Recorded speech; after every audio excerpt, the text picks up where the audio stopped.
Emeka, this one is for you, okay? Before you conclude that your client should demolish their house, exhaust these 3 options, okay? 1. In the course of doing your integrity test, 3 things you're supposed to do. First, I'm going to list 3 of them. A physical observation of the building.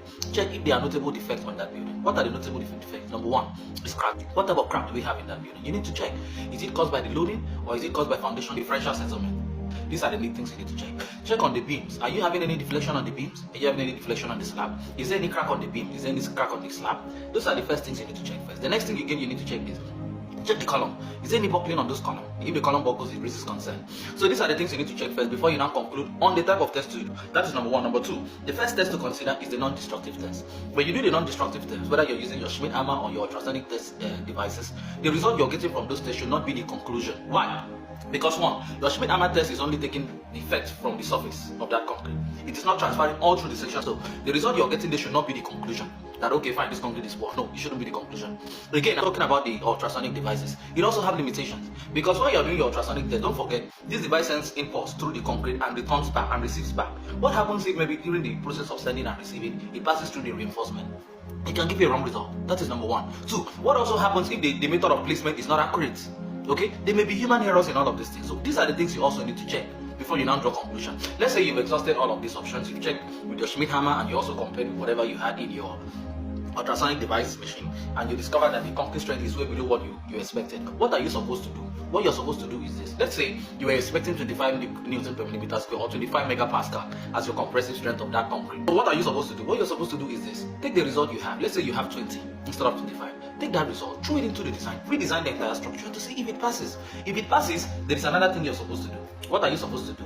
Now, the grade of concrete is going to decide the sizes of your section, and it's also going to decide the requirement for the reinforcement for each of the structural elements. So what you're supposed to do is, when you get this result, you pick this result and you try to compare with what you have on the sides. Check the sections of your columns on side, if it corresponds with what your design gives you, with the new strength of concrete, okay? This is very important, okay? Then when it comes to reinforcement, you cannot break the entire slab to check, or the entire beam or column to check the reinforcement. There is an ultrasonic test that determines the number of reinforcement in a structural member and also the sizes. You do that to check if it corresponds with what you have, okay? It is when you now do this that you can now say, okay, fine, I have done this. It is either what you have on site correspond with what you have in your paper, or it doesn't. If it doesn't correspond, that's when you can now look for another alternative measure. What is the alternative measure? Don't conclude yet though. The next thing you are going to do is a destructive test, okay? Which is the number 3. Destructive test. How are you going to do a destructive test? Using a core cutter machine. Take a portion of that slab, not just one slab, one sample. Take random sample of the slab, okay, with the core cutter device. Don't forget, core cutter device is cylindrical in shape, okay.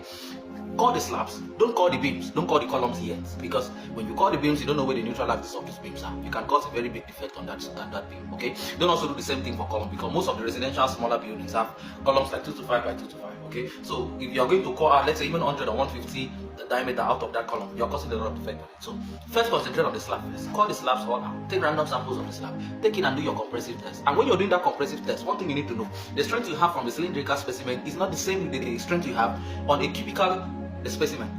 Okay? The compressive test conducted on a cube will give you 5 Newton higher than the one conducted with cylinder. Okay? And I'm talking about the same mix, everything, the same mix design, cast on the same day. It will definitely give you an increase of 5.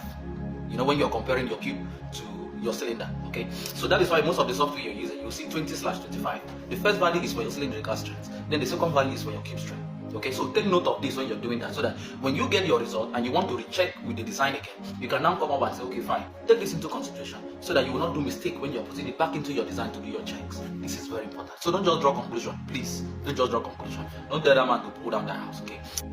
So, I beg. Before you tell them making demolish the house, I beg, exhaust these 3 options first. Yeah, I beg, exhaust them first. Make you no send person to early grave. Hypertension, they keep quick, I beg. Thank you. And if you like this video, share and make other people learn. Thank you.